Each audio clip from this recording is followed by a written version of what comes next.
gouvernement à l'époque que je dirigeais et tous les autres acteurs, les acteurs congolais, en ce qui concerne le Congo, ce sont des partis politiques de l'opposition, de la société civile et d'autres. Ce document ou cet accord a été mis en œuvre. Sa mise en œuvre a pris quelques années. Nous sommes passés d'un simple accord ou de ce document à un gouvernement de transition qui a été mis en place pendant 3 ans. Après cela, le gouvernement était en place. Les élections ont eu lieu. Avant les élections, une constitution a été adoptée. Et après l'adoption de cette constitution, des élections ont été organisées, les toutes premières élections libres et équitables. Après 1960, et des élections successives ont été organisées. Donc, la mise en œuvre de cet accord était proche de 100%, ce qui signifie que nous sommes passés d'un gouvernement de transition à un gouvernement élu, des institutions élues, jusqu'à ce que nous quittions nos fonctions en 2019. Donc le document, où l'argument a été entièrement mis en œuvre. Merci beaucoup. C'est Diane Dangobo de Newsroom Africa. J'ai plusieurs questions. Si vous pouviez nous dire quelle était la nature de vos discussions avec le président Mbeki tout à l'heure et qu'est-ce qui vous a amené en Afrique du Sud pour avoir cette réunion en particulier. Mais aussi, peut-être pouvez-vous nous donner votre évaluation sur les raisons pour lesquelles la situation dans l'Est de la RDC reste si fragile.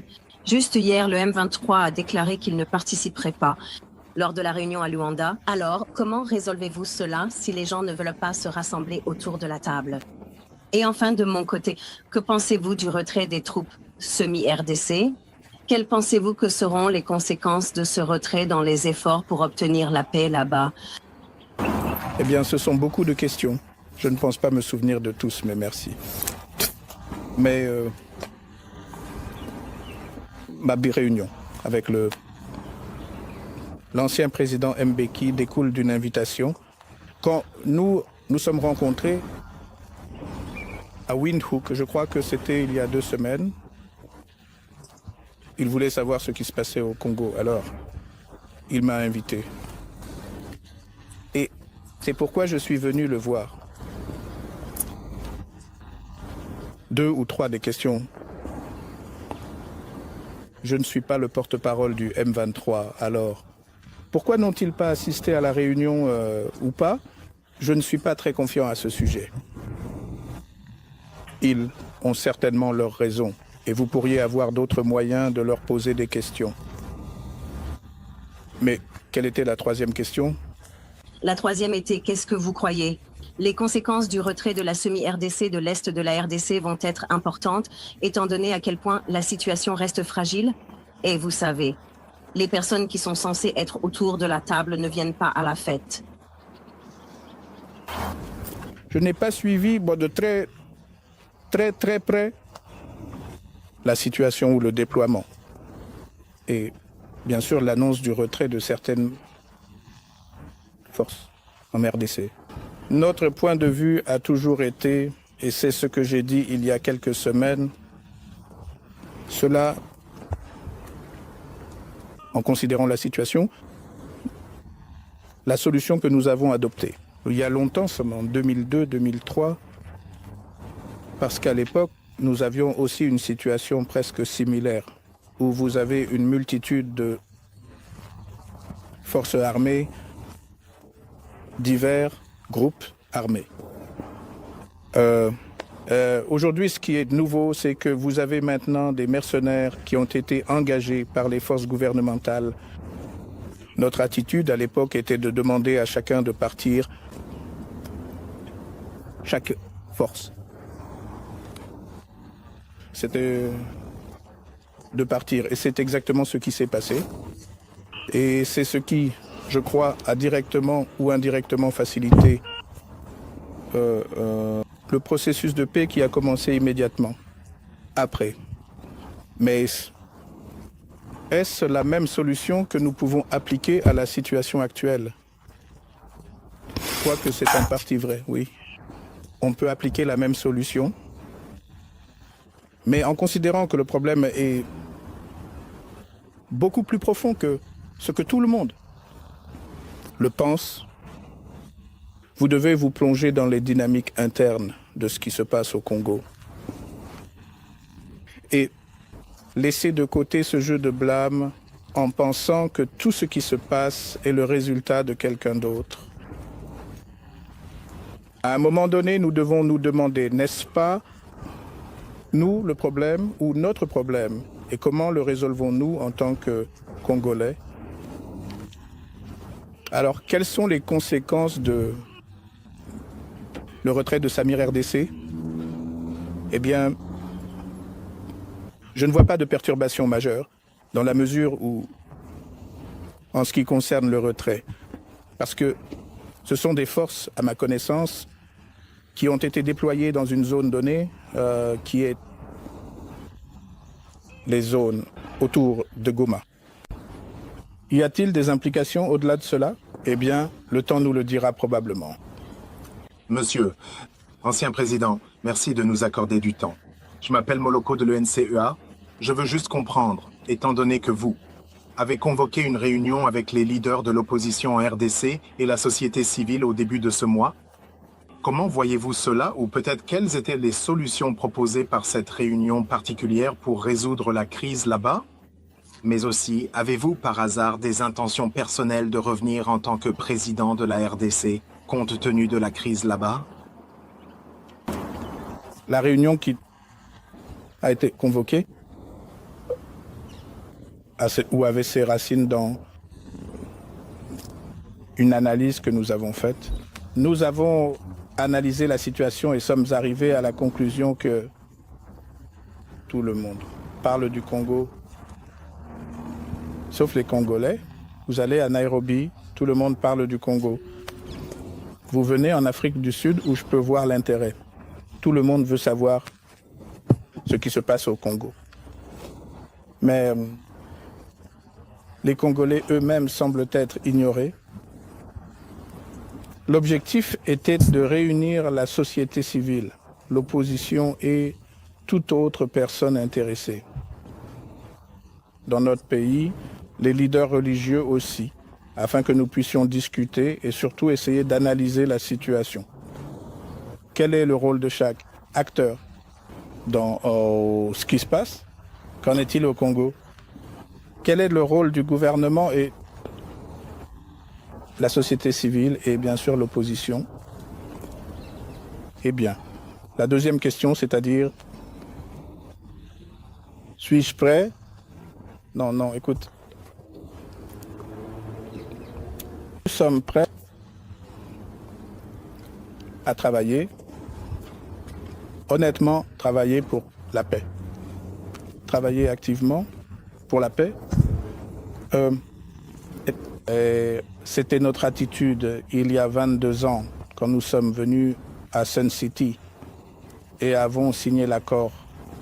Notre attitude aujourd'hui, être beaucoup plus informé, c'est définitivement se lever à nouveau et être en mouvement, travailler pour la paix de toutes les manières possibles. Monsieur le Président, quel pourrait être le rôle de la région, des pays voisins et de la communauté internationale, ainsi que d'autres acteurs extérieurs à la RDC pour aider à nouveau la RDC à avoir un processus de paix? Comme nous le voyons, les pourparlers de Luanda sont très instables. On dirait que c'est un départ et un arrêt. Que doit-il se passer? Qu'est-ce qui peut mener à une solution durable? En 2018, j'ai certainement participé à l'une des dernières réunions, je crois, de la SADC. Ma dernière réunion, en tant que chef d'État, en fonction, et j'ai dit aux dirigeants à l'époque que j'étais heureux, que je vivais, mais que le Congo n'était plus le vieux homme de la région. vieux homme signifiant le faible de la région SADC et la région des Grands Lacs. C'était ma conviction en un Congo fort, un Congo qui était sur la bonne voie. Mais oui, 6 ans plus tard, nous sommes presque revenus à la case départ. Le point de départ. Alors, que peuvent faire tous ces autres pays? Je crois, cela ne devrait pas être un cycle où 5 ans plus tard, vous avez la paix, 10, 15 ans après, vous avez la guerre. Non, le peuple congolais ne veut pas ça. Je crois que nous devons revenir aux fondamentaux pendant près de 16-17 ans, le Congo était pas 100% stable, mais assez stable pour qu'il avance en ce qui concerne le développement économique et d'autres domaines. Alors, que faisons-nous? Je crois que nous devons revenir aux fondamentaux. Les fondamentaux, c'est-à-dire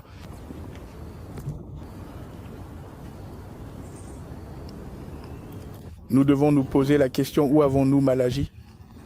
Et je crois que là où nous avons mal agi, c'est qu'un certain nombre d'erreurs ont été commises en ce qui concerne le respect de l'état de droit, de la Constitution, de la gouvernance et tout ça.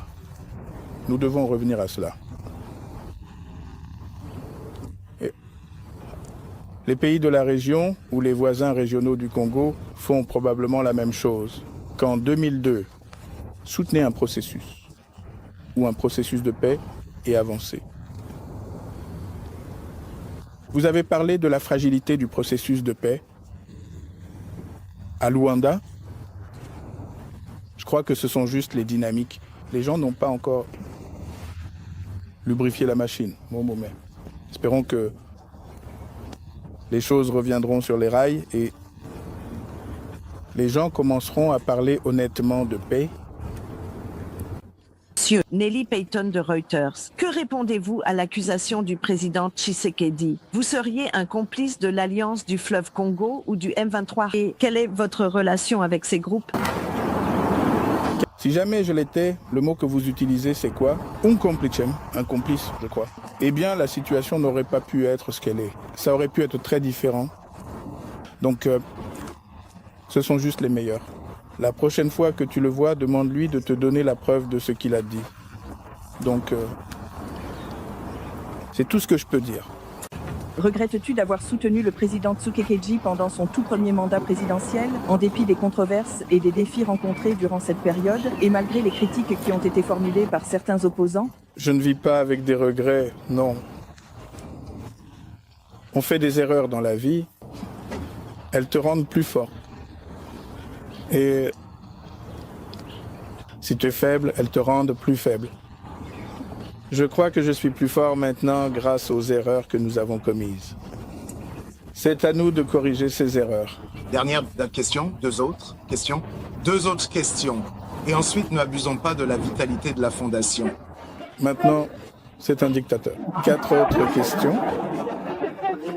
autres questions, oui. Des rumeurs. Aujourd'hui, il y a des rumeurs qu'il pourrait y avoir un coup d'État ou une rébellion au Katanga. Penses-tu qu'il y a un risque de cela? Eh bien, le risque est présent dans tout le pays, pas seulement au Katanga.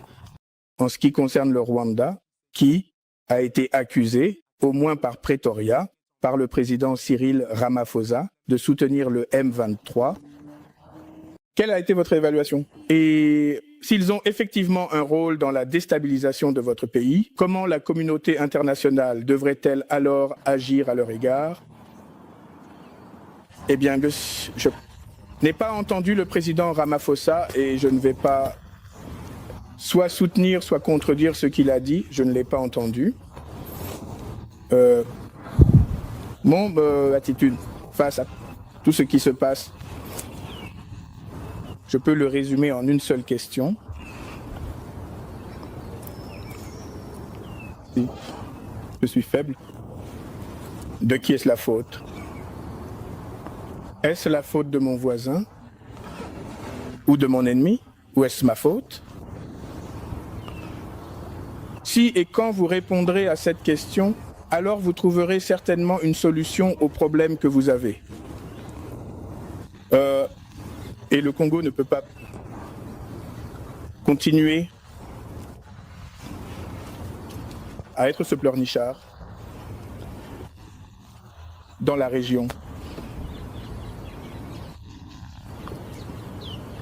Parler de sa faiblesse et de la force des autres, cela, pour moi, n'est pas la bonne approche. Alors, comment la communauté internationale gère-t-elle la situation? Eh bien, je ne fais pas partie de cette communauté internationale en particulier. Mais en tant que Congolais, ce qui m'intéresse, et ce qui intéresse le peuple congolais, c'est comment nous gérons la situation, avec la situation nous-mêmes. Et je crois que cela devrait être le point de vue à partir duquel nous devrions regarder les choses. Dans le cadre des solutions que vous pensez devoir être mises en œuvre en RDC, cela inclut-il un processus de construction nationale et à quoi cela ressemblerait-il et qui en ferait partie? Nous avons parlé plutôt de l'accord de Sun City. L'accord de Sun City a posé les bases de ce que l'on pourrait appeler un processus de construction nationale. Je ne pense pas que qui que ce soit, les médiateurs, les facilitateurs feront quoi que ce soit de mieux que ce que nous avons fait. À Sun City, je doute qu'ils fassent cela.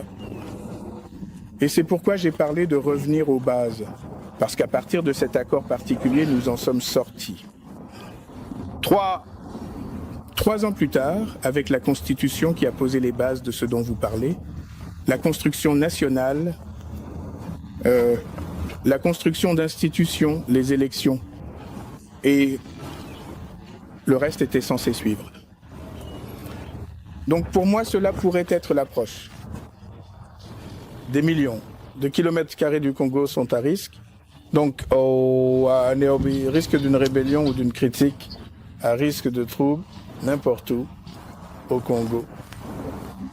Donc, ce n'est pas seulement le Katanga ou une région donnée.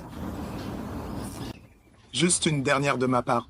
Penses-tu que ton successeur, le président Tshisekedi, fait partie du problème actuel et tant qu'il est en poste, peut-être que ces problèmes ne seront jamais résolus.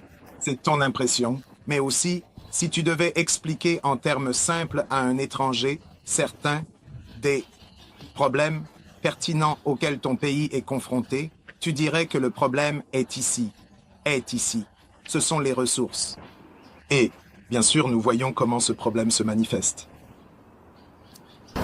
Eh bien, je vais conclure en disant ceci. Je crois que le problème au Congo, tu l'as dit à juste titre, le problème c'est le président Félix. La solution c'est le président Félix. Alors, comment comprends-tu cela? Comment fais-tu pour le tourner à gauche et à droite? À toi de voir. Mais des décisions critiques doivent être prises. Ça, mais... et en des temps critiques, il faut prendre des décisions critiques et ce sont des temps critiques pour le Congo. Mais en ce qui nous concerne, eh bien, comme je l'ai dit, nous avons l'intention d'être très impliqués dans tout ce qui se passe, surtout en ce qui concerne la paix. Et pour se déplacer, au lieu que ce soit juste une affaire de la SADC ou de l'Afrique de l'Est, pour que ce soit nos propres initiatives, et aller dans toutes les directions, nous croyons que nous pouvons provoquer quelque chose de positif. Un changement positif, des nouvelles positives, que ce soit à l'Est, ce que nous nous préparons à faire, que ce soit dans le Sud, dans le Nord, et le Ouest. Merci. Merci beaucoup.